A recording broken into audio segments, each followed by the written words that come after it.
I'm going back just about a week, and I'm sitting there and I'm reading an article, and it's by David Yager, who's been with us before, oil and gas analyst. He just calls it as he sees it. I love it. But he wrote an article called Pipelines, Politics, and the Rising Cost of Being Canadian. I welcome Dave on to the show again. David, I got to tell you, you blew my socks off. And I just want to start with it. Just a single little thing. I had no idea the cost of Kinder Morgan, which is now federal government owned, had been, I don't even know the adjective, explosive. Yeah. So just the quick update on that.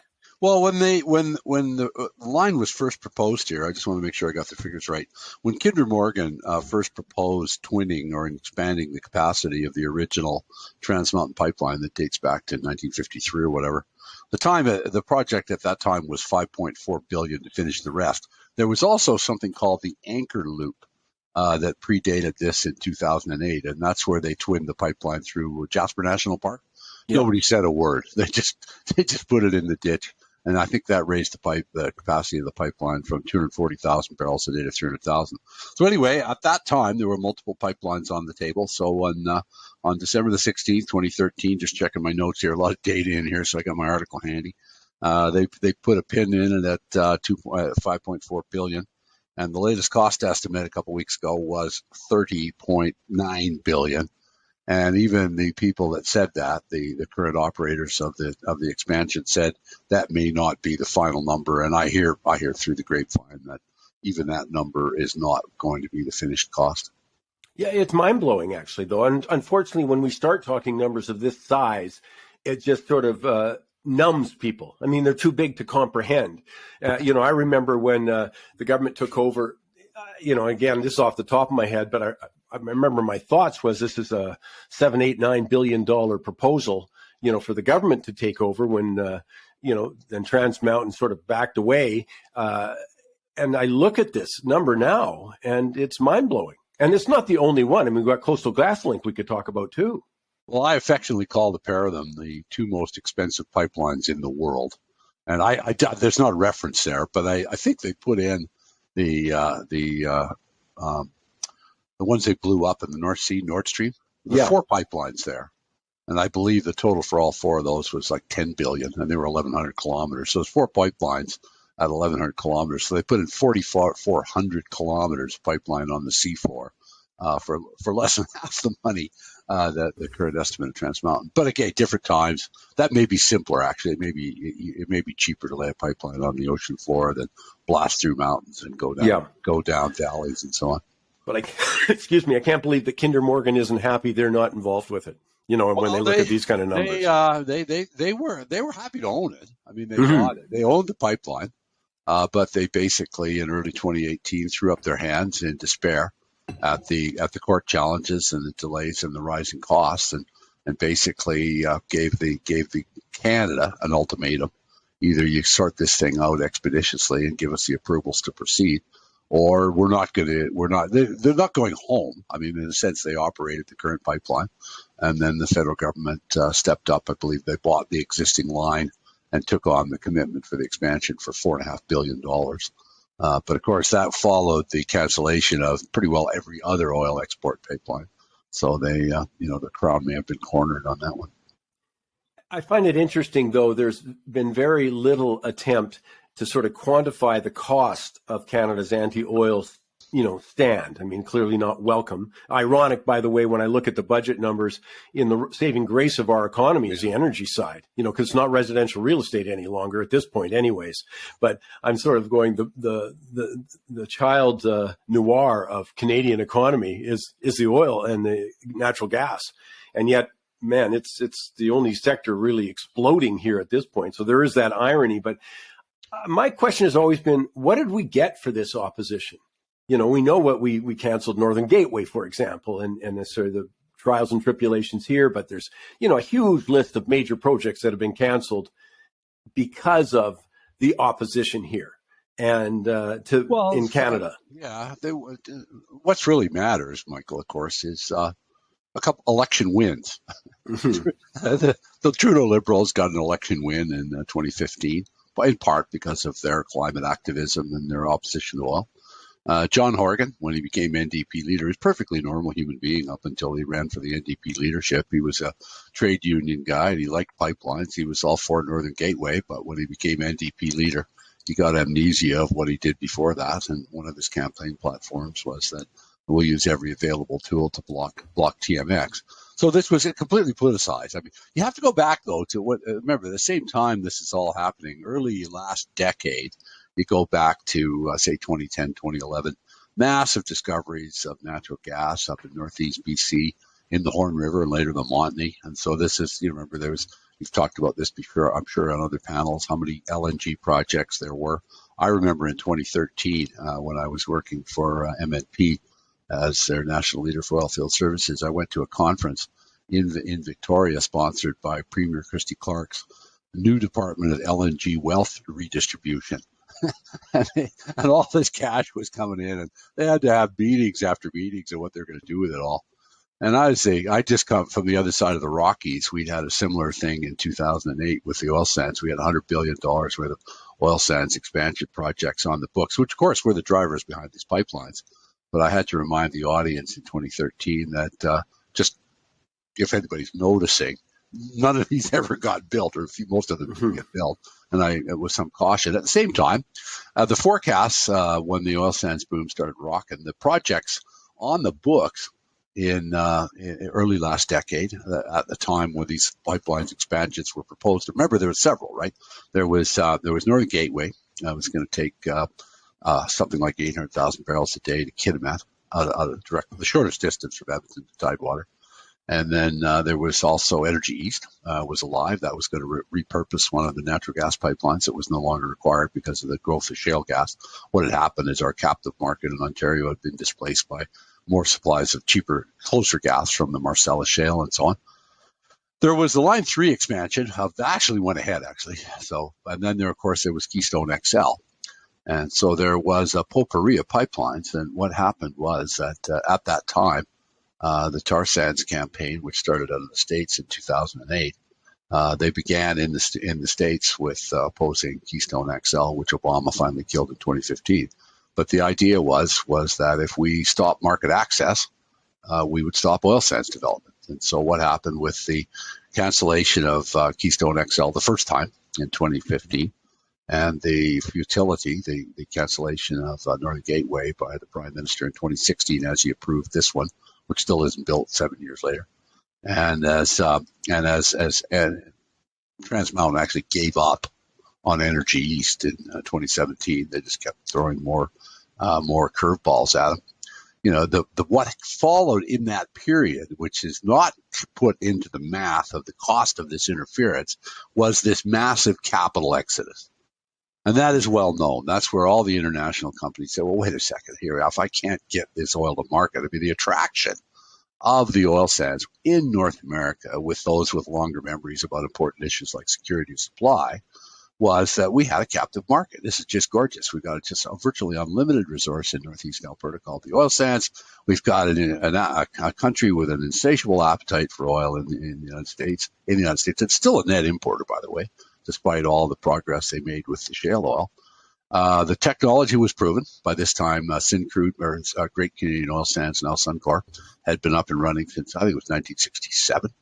And Syncrude, they started up in the late 70s, had the bugs work out of that. So they by this time, the oil sands mining and processing, Esso had been working on Cold Lake, remember, since 1975. That was SAGD, the first subsurface in situ, as they call it, in-place thermal recovery. So the track record of getting this goop out of the ground and turning it into money was proven. It was de-risked. The technology was de-risked. The processing was de-risked, and the market appeared to be de-risked. So this was the thinking behind the construction of all these pipelines. The models at that time on the projects that were on the books, I'm going to say at about 2012, saw oil sands production reaching 6 million barrels a day. We needed every inch, every bit of that pipe was going to be required. And it was, what would the country look like today if we were producing 6 billion barrels a day, 6 million, barrels a day instead of, 3.4? It'd be astonishing, off the charts. But anyway, at the end of the day, they didn't want any, lots of people didn't want any part of it. And here we are. Well, there's so many things around that, but one of the things that was so misjudged was the demand. And again, I could go into, and I do on occasion go into why they didn't understand India's coming demand, China's coming demand, Africa's coming demand, parts of South America, Yeah. the list goes on. They just absolutely ignored the potential demand, not just in Western countries, but in the developing world. I mean, it's a huge mistake. And I keep coming back to, what did we get? And I can't see anything. We didn't get a net reduction in emissions globally. Look at China and India both developing their coal resources right now. They needed our product, and our product had a opening there. But one of the startling things that you've said before, that Kinder Morgan applied to the National Energy Board, I guess in late 2013, but they've been in court longer than been under construction. TMX, I mean. Yeah, they 6 years from the time they applied to the NEB to when they laid the first joint of pipe in December of 2019. So that was just over 3 years ago. So once they decided to start digging it, it wasn't too bad. Of course, COVID was a big setback. But to go back to your earlier point, modern politics is all local. And the federal government, if you look at the demographics of the election wins for the Trudeau Liberals in 2015, 2019 to 2021. I mean, they win their elections in downtown Toronto, downtown Montreal, downtown Vancouver. And these people don't know where anything comes from. They're not watching global demographics. They couldn't give a hoot. The point is they get all their information from their cell phone. They're just disconnected. And again, what's become most important in the 21st century is finding your tribe of voters, giving them what they want, and forming government, and the rest, who cares? What else matters? And so that is one of the big challenges in certainly in Canadian politics. A little harder to do in the U.S. because the elected Senate. But now we're getting off topic. We've got lots to talk about within this. But the point is this was purely political, and this was a vote getter. It was a great vote getter. Elections. Look at Europe. I mean, Europe did the same thing, Michael. I mean, it was quite fashionable to cancel drilling in the North Sea. And canceled, and it would not get long-term contracts for gas supplies because, of course, renewable wasn't going to be necessary.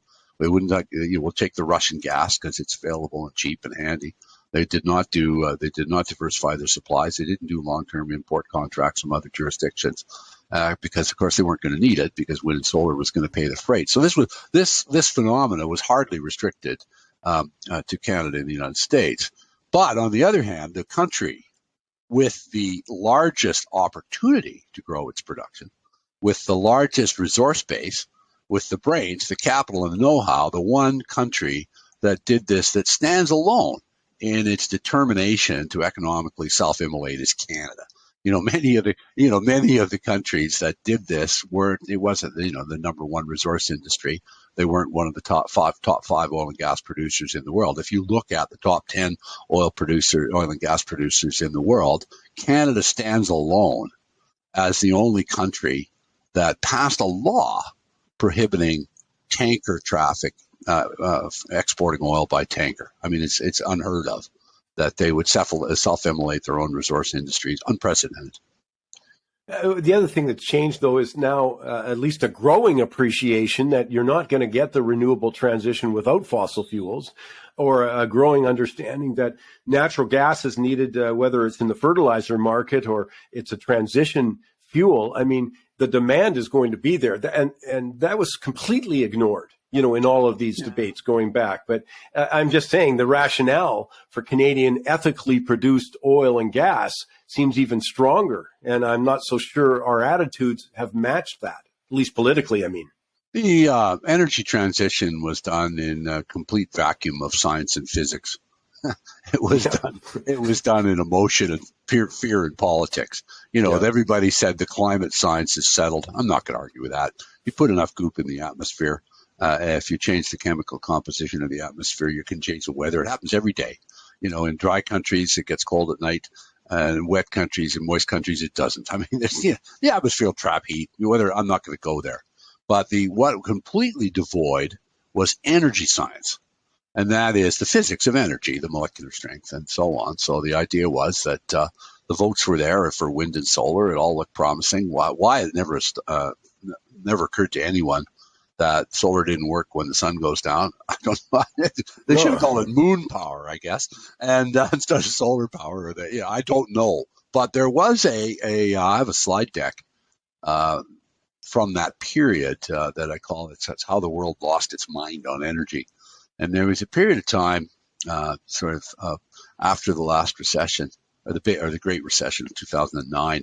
When we brought in quantitative easing, they got out the bazooka, the Lehman Brothers that collapsed, blah, blah, blah. Quantitative easing became popular, and central banks started to pour a lot more liquidity into the economy. And then oil prices collapsed in 2015, giving the world economy just this incredible boost, the energy input cost of everything. And it was during this period of almost zero interest rates, zero inflation rates, and energy abundance, I believe the reason that all that QE, as they took G7 debt to GDP in 2007, G7 debt to GDP was about 30%. And by 2019, before COVID, it was already up to 90. They just kept priming the pump. In 2015, when oil prices collapsed, it was a great time to take your foot off the gas. And I believe the only reason that the inflation we're experiencing today was not experienced in that period of 2015 to 2019 was the real cost of energy going down made everything else more affordable. So this was a really unique period where every energy was cheap, everything was cheap, and you could play God with fundamental physics and economics. And they did. The energy transition, the idea that we could seamlessly switch from the proven incumbent, although not necessarily that clean. I'm not going to get into argument about that. But the incumbent, of course, is coal, fossil fuels, coal, oil, and natural gas. We could switch to this other stuff seamlessly and make money at it. And to come up with that information, and nobody agreed with this, by the way. There was all kinds of stuff written about the physics, the economics, the fact this doesn't work. But of course, they were shouted down by the wokers and social media as climate change deniers. We're just common sense. We're stupidity deniers. We just don't think you can't do this. But nobody heard them. And then here we are. And so it was a spectacular set of circumstances that led us into that. They're unduplicatable. It's over. So there's a massive outbreak of common sense all over the world. The only places that are still way behind in terms of energy security and doing whatever it takes. I mean, you follow this as closely as anybody. What they're burning coal in Japan. They're doing what they have to do all over the world. The two countries that are stubborn in their determination to acknowledge how unreliable energy is what it is are Canada and the United States. And the reason they can do that is because they're so rich in energy. I mean, that's the unique thing about Canada and the U.S. You combine all the sources of energy, domestic oil, gas, coal, nuclear, and wealth. And the two countries, the Biden administration, the Trudeau administration, that are refusing to move as quickly as the rest of the world are simply because we have the lowest energy prices in the world, and so they can play this game a little longer than everybody else. It's a tragedy. It's going to end just as poorly for us as everyone else. Well, I've been astounded at the slow learning curve, despite the incredible data that's available to us, the stories that are available to us, the European experience that's available to us. And I'm back with you. I've been talking about this for an age, which is, how didn't they know the sun doesn't shine every day? How didn't they know they needed backup power? What was that backup power going to look like for wind and solar? That's the caliber of discussion or thinking that's been at the decision-making core, and it's cost Canada dearly. And I just want to tell you, David, we really appreciate the work you're doing, and we appreciate you find time for us on this. And I just also want to recommend, Dave's the author of the book, Miracle to Menace, Alberta, a Carbon Story.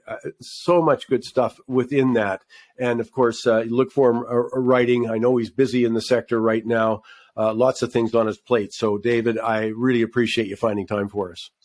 My favorite subject, and thank you for the opportunity to express such candor without getting persecuted, I think. Yeah, well, actually, candor is what's needed. As you said, you're not debating the theory, the global warming. No, we're talking about the practicalities of, if you want to do a transition, what does it look like? And we're not prepared. And what are the costs? That kind of stuff. If Canada wanted to make a material reduction in the GHG content of the global atmosphere, we'd be balls to the wall sending LNG to displace coal in Asia. That's how you move the needle on the global atmosphere. But we're getting there. I will say that the lights are coming on. They're low voltage. They're low wattage. They're low wattage. But I do believe that the current position of the federal government and the people that support them is unsustainable, and this is coming to the fore right now. Good stuff as usual, David Yager. Thank you, folks. Have a great day. Thanks a lot.